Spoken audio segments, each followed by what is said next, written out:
Hello, my quilting friends. My name is Leah Day, and welcome back to the Friendship Quilt Along. We are on our 13th block. This is the last block for this project, and I am so excited to see this finished up. Of course, this is our most complicated block. It has the most pieces in it, and it definitely took me quite a while to piece. And that's why I've decided to keep the quilting super simple with just walking foot quilting and straight lines. So let's jump on the machine and get this block quilted together. So here is our 13th block, and it is pretty intense. As you can see, there are lots and lots of pieces, really intense, scrappy style. And because of that, I'm going to be leaning towards a very simplistic quilting design. I don't want to clobber this with quilting because it's just going to overwhelm it, and ultimately you're not going to be able to see it. So I decided to get started with just some simple straight lines right through the middle. I'm using 1/2-inch masking tape to tape this off, and I'm using walking foot quilting for quilting it. So let's go over some machine settings for walking foot quilting. So I am on my Eversewn Sparrow 20, and you can learn more about this machine at leahday.com/sew20. I have a straight stitch in the center position. This is just a normal straight stitch. And then I have lowered my stitch length to 1.5 millimeters. And that's just the stitch length that I really like for quilting. It's a nice tight small stitch, but play around with this if you want to make some bigger looking stitches. That's a-okay. Whatever setting you've put here for walking foot quilting, that is the size of stitch you're going to get on your quilt. Meaning if you set 5 millimeter stitch, you're going to get some pretty huge stitches. So keep that in mind. On the machine here, I have got a grid glider. This has a nice opening here over the feed dogs, so that way you're not actually impacting, you're not covering up the feed dogs, and that allows the feed dogs to feed your quilt along with the walking foot.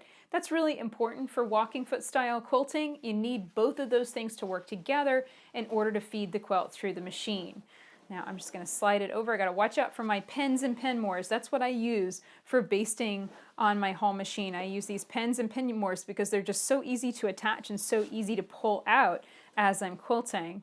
And as you can see, I'm also wearing gloves. I do that just to help me get a good grip of the quilt so I can hang on to it and be able to move it easily. But really with walking foot quilting, really the foot and the machine are going to be doing most of the work.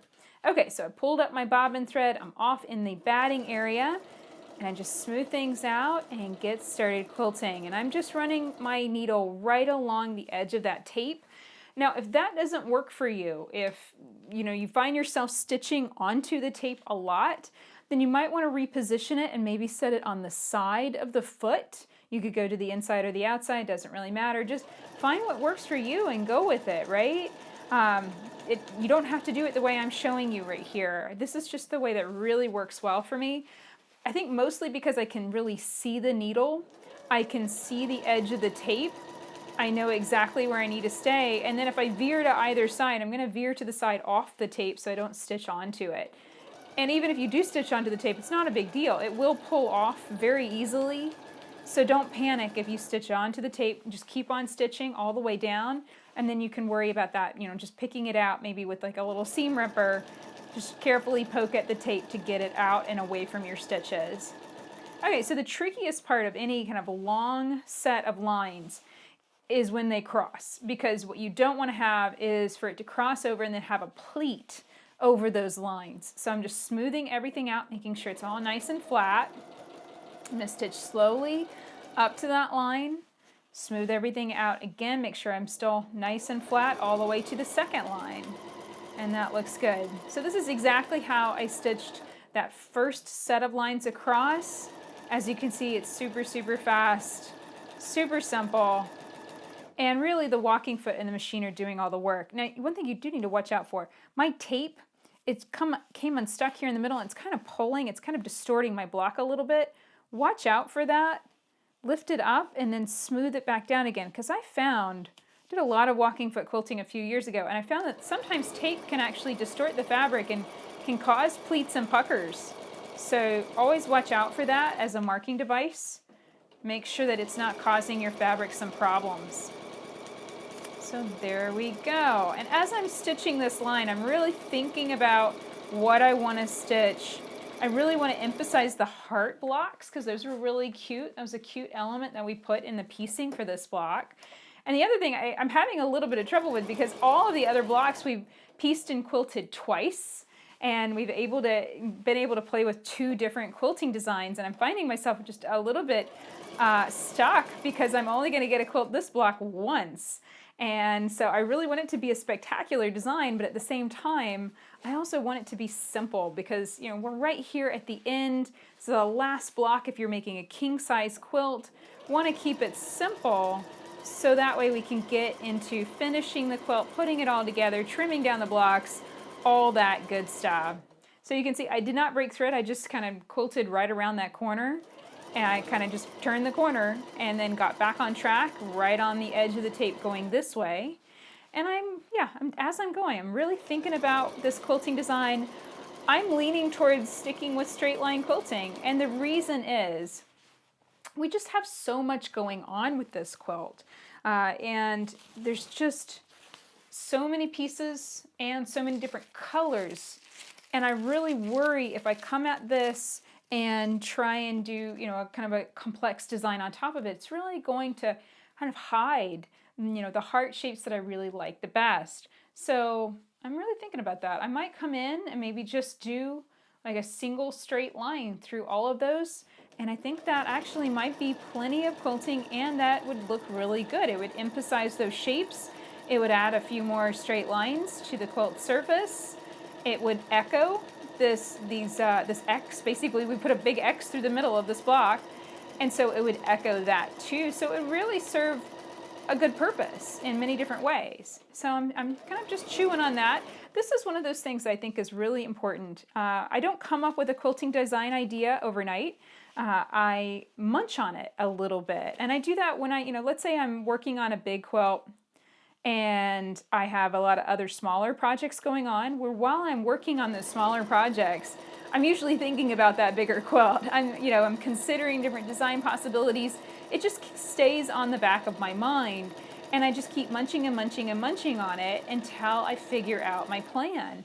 And, depending on the quilt, that could take months. That has sometimes taken years, and that's okay. That's part of the process.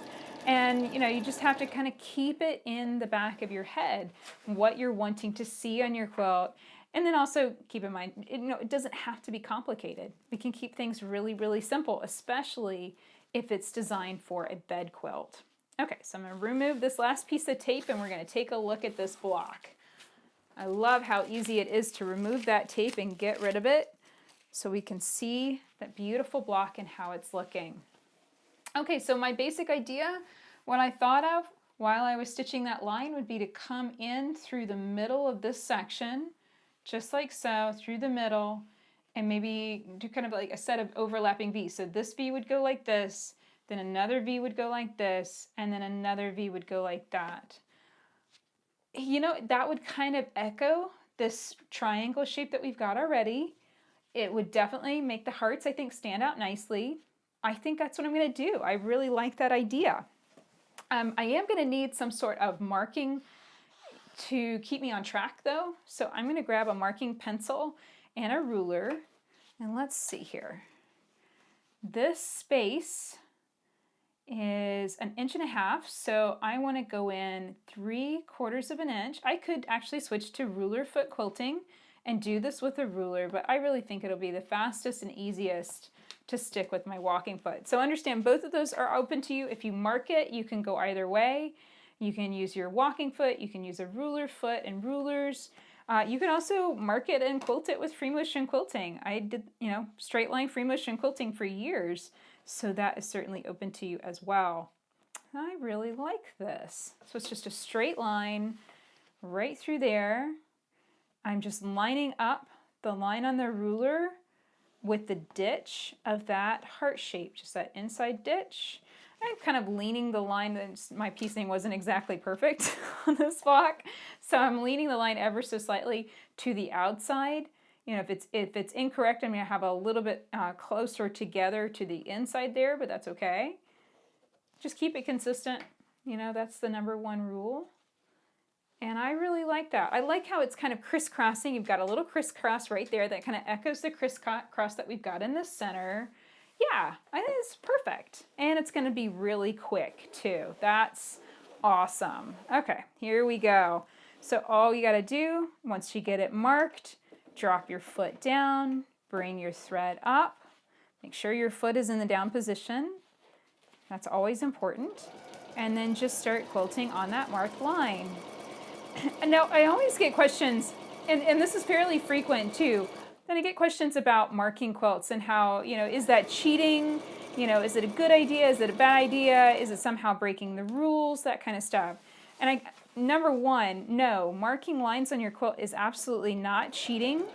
This does not mean that I'm breaking some sort of holy rule of quilting.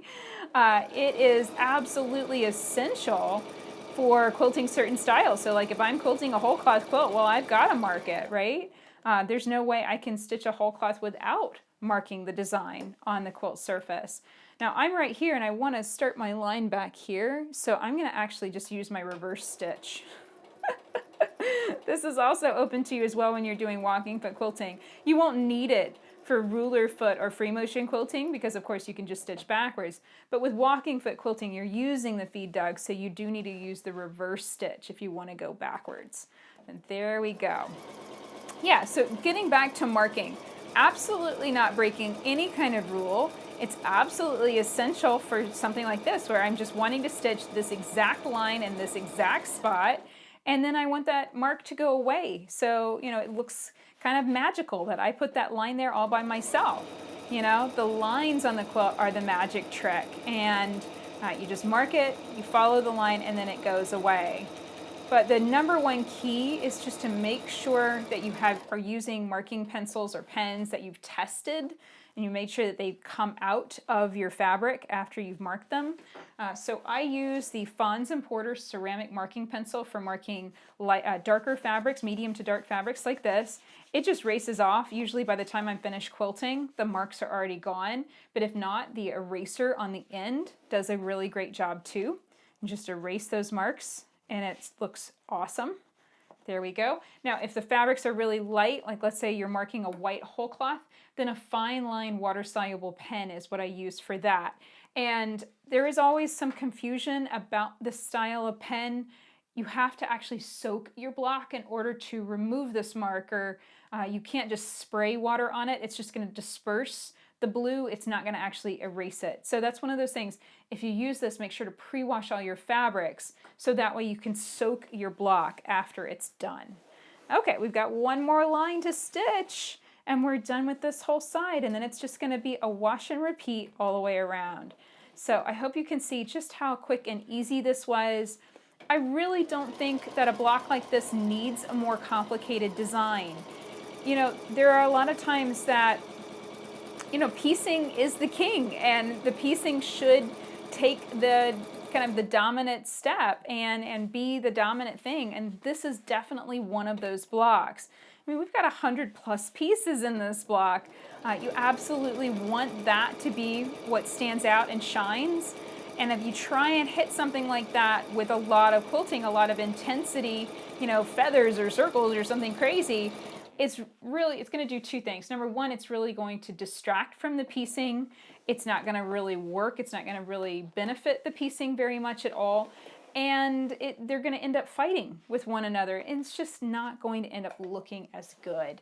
So that is it for block number 13. I absolutely love this simple design. I think it turned out great. And here's what it looked like whenever I finished quilting it completely.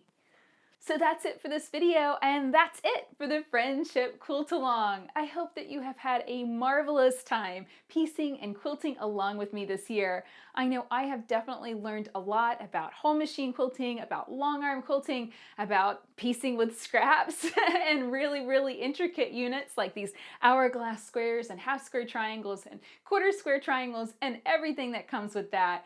I've had a marvelous time, guys, and thank you so much for following along. Now, of course, the Friendship Quilt Along does not have to end in 2019. If you have just found these videos and you want to jump into the fun, you absolutely can. Find all of the block patterns, all of the tutorials and videos linked up together at leahday.com/friendship. Everything will remain online and available to you indefinitely, so you can join in the fun anytime. Again, that link is leahday.com/friendship. And until next time, let's go quilt.